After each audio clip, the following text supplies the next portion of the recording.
Elon Musk Trump প্রশাসনকে জানালেন বিদায়। সবাইকে অবাক করে দিয়ে গত বুধবার রাতে এক্সে পোস্ট করে তিনি ঘোষণা দিয়েছেন, আমার সরকারি মেয়াদ শেষ। ট্রাম্পকে ধন্যবাদ অপচয় কমানোর সুযোগ দেওয়ার জন্য।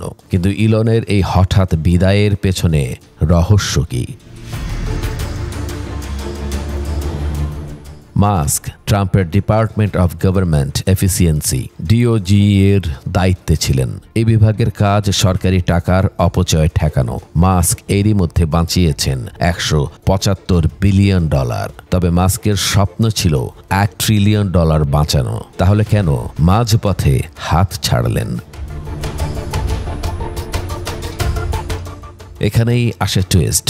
ট্রাম্পের বিগ বিউটি বিল নিয়ে মাস্কের তীব্র আপত্তি ছিল। এই বিলে ছিল সীমান্তে দেয়াল, অভিবাসন নীতি জোরদার আর 2017 সালের কর ছাড় চলমান রাখার পরিকল্পনা। কিন্তু শকিং তথ্য হচ্ছে এটি 2034 সাল নাগাদ ঘাটতি বাড়াবে $3.9 ট্রিলিয়ন।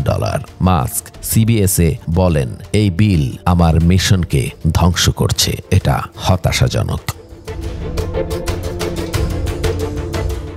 হোয়াইট হাউস নিশ্চিত করেছে মাস্কের টিম আর নেই।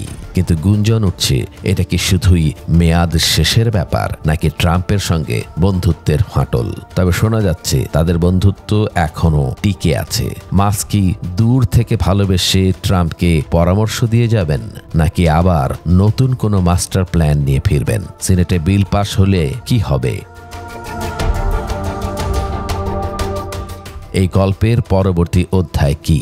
এই বিষয়ে আরও আপডেট পেতে চোখ রাখুন আমাদের ইউটিউব চ্যানেলে। মোহাম্মদ নেসার, বাংলাদেশের খবর।